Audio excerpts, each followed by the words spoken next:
कहा चोर के लिए अज़ीज़ान गिरामी, कहा इसलिए सवेरे आ सके, और अगर जान को खतरा हो, और उसके बाद आप उनको लाके नींद के टैबलेट भी दीजिए, नींद का कैप्सूल भी लाके दीजिए, 2-4 हट्टे कट्टे मुस्तंडे लोगों को लाइए, हाथ पांव जकड़ दें और उसके बाद कहिए नींद का इंजेक्शन लगा दिए सो जाए। पता नहीं कहां से ताकत आ जाएगी कि सबको ढकेलेंगे, इंजेक्शन लगने ना पाए, कि अगर इंजेक्शन लग गया सो गए तो जान को खतरा, मारे गए, सो गए जान को खतरा, मारे गए। जान कितनी प्यारी, जान कितनी प्यारी, का पूरी रात जाग कर काटेगा, सुकून हो तो रात भर नींद आती है, खतरा हो तो कानून यह कि आदमी जागता है। अजीब बात है, अली जो है सुकून में जागा करता है, खतरे में सोया करता है। सलावत पढ़े बावाज़े बुलंद।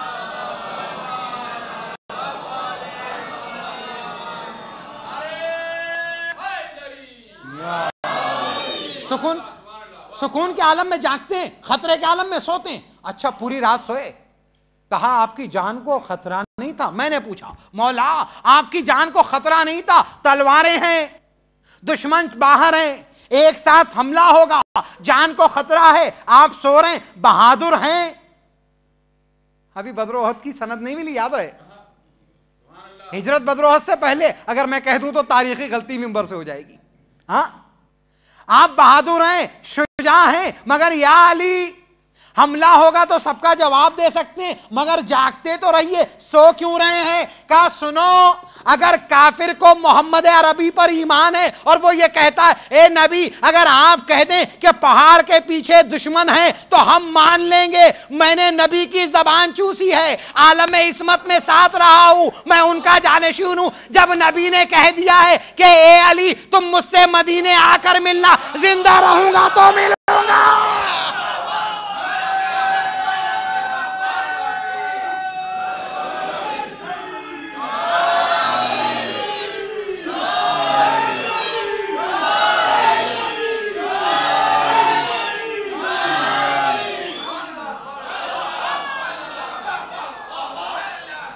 बस जिंदा रहूंगा तो नबी से जाके मदीने में मिलूंगा, और मेरा नबी सच्चा है, नबी की कोई बात झूठी नहीं रही है। ये कैसे मुमकिन है नबी कह दे कि तुम आकर मिलोगे और मैं मारा जाऊं? तो पता चला वादे रिसालत पर अली जागे भी हैं, वादे रिसालत पर अली सोए भी हैं। सलावत पढ़े बावाज़े बुलंद।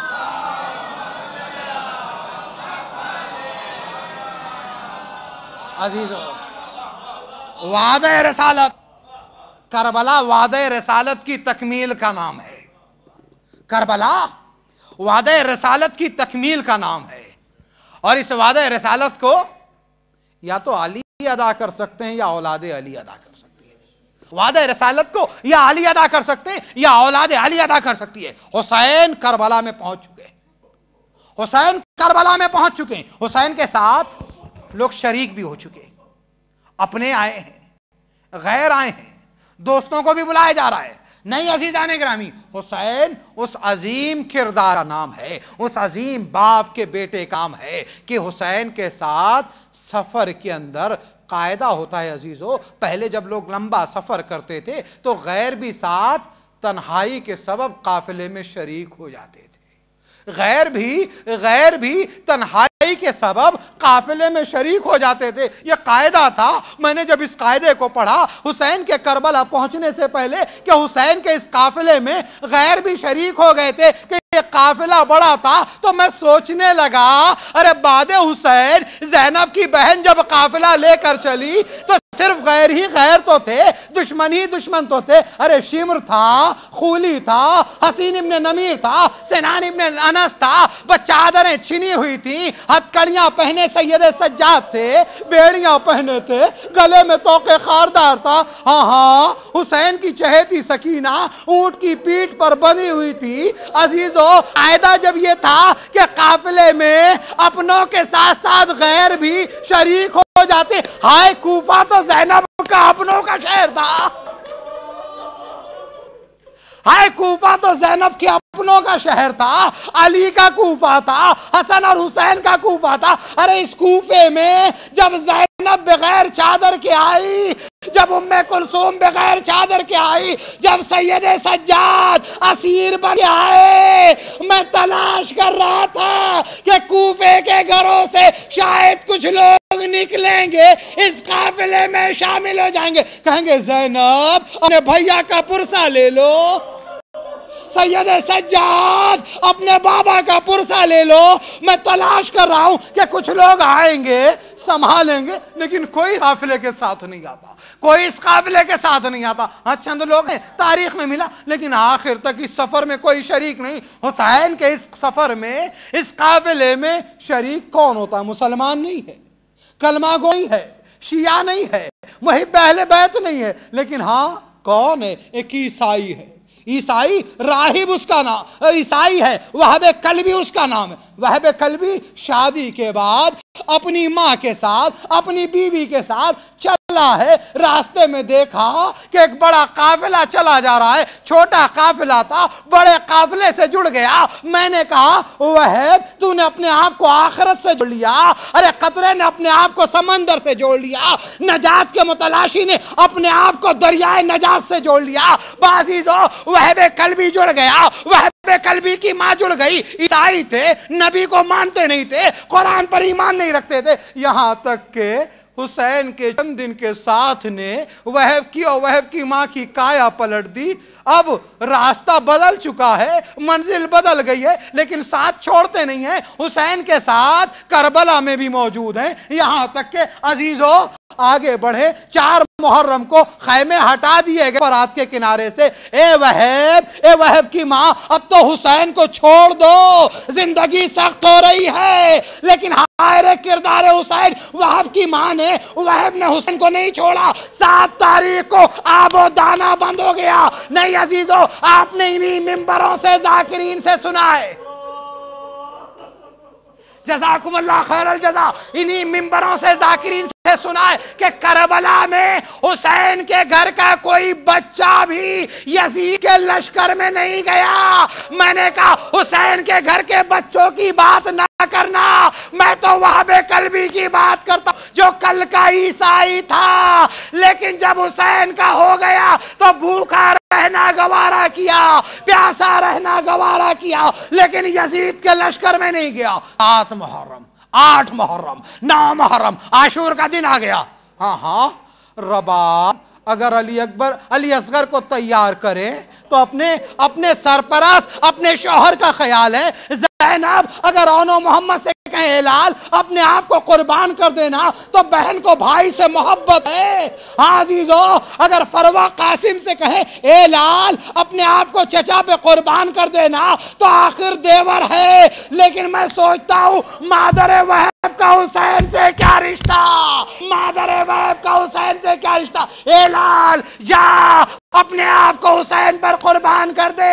आया वहाब, कहता अम्मा कुर्बान होने से पहले अपनी बीवी से मिल लो, अपनी बीवी से मिल लो। मादर वहाब ने कहा लाल मैंने तुझे इजाजत दी, मगर इतनी देर ना करना, इतनी देर ना करना कि फातिमा के लाल को कोई जख्म लग जाए, फातिमा के लाल को कोई तीर लग जाए। मैं कहूंगा ए मादर वहाब तुझे इतना ख्याल, बस सरों को पीट लो। मैं कहूंगा ए मादर वहाब तुझे इतना ख्याल, फातिमा के लाल को कोई तीर ना लगने पाए, जख्म ना लगने पा। अरे जरा असरे आशूर आ जाना, अरे तीरों तलवार की बारी, पत्थरों की बारी, फातिमा का लाल तन्हा है, दुश्मनों का नरगा है, दुश्मनों की अलगा। बस जज़ाकुमुल्लाह खैरल जज़ा, बीवी से मिलने के ले गया, मिलने में देर हुई। एक मर्तबा माँ ने कहा ए लाल ये देर क्यों हो रही है, अगर तूने देर की तो मैं तेरा दूध नहीं बख्शूंगी। एक मर्तबा उसने कहा अम्मा मैं आ रहा हूं, लेकिन मेरी बीवी मौला से कुछ कहना चाहती। बस सुनना अजीजों, बीवी को साथ लेकर आया, शहजादी के पास आया, शहजादी की खिदमत में पहुंचाया, शहजादी की खिदमत में पहुंचाया। शहजादी लेकर आका हुसैन के पास गई, शहजादी लेकर आका हुसैन के पास गई। वह है पर्दे की दूसरी तरफ बीवी वहाब की, इमाम हुसैन के पास आई है और कहती है, ए मौला मैंने अपने शौहर को शहीद होने की इजाजत दे दी, लेकिन हाँ मैं इतना चाहती हूँ कि वहब तो शहीद होकर जन्नत पा जाएंगे। ए मौला मुझे जन्नत की जमानत दे दीजिए और दूसरी इस बात की जमानत दे दीजिए। ए मौला, अरे शौहर पर्दे का, शौहर इज्जत व आबरू का मुहाफिज होता है। ए मौला वहब के बाद मेरी इज्जत और नामूस की हिफाजत कौन करेगा? जमानत दे दीजिए। मैं कहूंगा अरे तूने अपनी इज्जत का सवाल कर लिया। हाय हुसैन पर क्या बीती होगी? हुसैन की बहन ज़ैना, हुसैन की बहन उम्मे कुलसूम, अरे दयार बदयार कुफोशा। हाँ यही वजह है इमाम ज़ैनुल आबिदीन कहते थे अश्शाम अश्शाम अश्शाम बजज़ाकुमुल्लाह खैरल जज़ा। हुसैन ने ज़ौजे वहब को ज़ैनब के हवाले कर दिया। ए मौला ये क्या मतलब है? मैं ज़ौजे वहब से कहूंगा, ए ज़ौजे वहब, अरे अब अल्लाह तेरे पर्दे का निगहबान, अरे ज़ैनब की चादर छीनने को वहब आया, मैदान में आया, जंग की आखिरी जुमले, जंग की खून में नहा कर बेटा आया है। अब जो खून में नहा कर बेटा आया, मां के सामने हाथों को जोड़कर खड़ा हो गया, अम्मा खून मेरा बह गया, जख्मी होकर आया हूं अम्मा। ए अम्मा अब तुम मुझसे राजी हो? कहे लाल मैं उस वक्त तक राजी नहीं होंगी जब तक के तेरा सर तेरे जिस्म से कलम ना हो जाए, अलग ना हो जाए। बेटा दोबारा मैदान में आया, जंग की बाजी दो, यहाँ तक के दुश्मनों ने वहब कल्बी का सर कलम किया। कलम करने के बाद माँ की तरफ उछाल दिया, माँ ने सर हाथों में लिया, सीने से लगाया, बोसा दिया, प्यार किया। ए लाल जा, मैंने अपना दूध बहा दिया, तूने मेरे दूध की आबरू रख ली। फिर उसके बाद मादर वहब ने एक मर्तबा सर को लश्कर की तरफ वापस फेंक दिया। मैंने जो हुसैन के नाम पर दे दिया अब वापस न लूंगी। उधर हुसैन जो वहब के लाशे की तरफ गए थे, जब मादर वहब को बाहर देखा, आके कहते हैं, ए मादर वहब खैमे में चली जा, खैमे में चली जा, अभी हुसैन जिंदा है।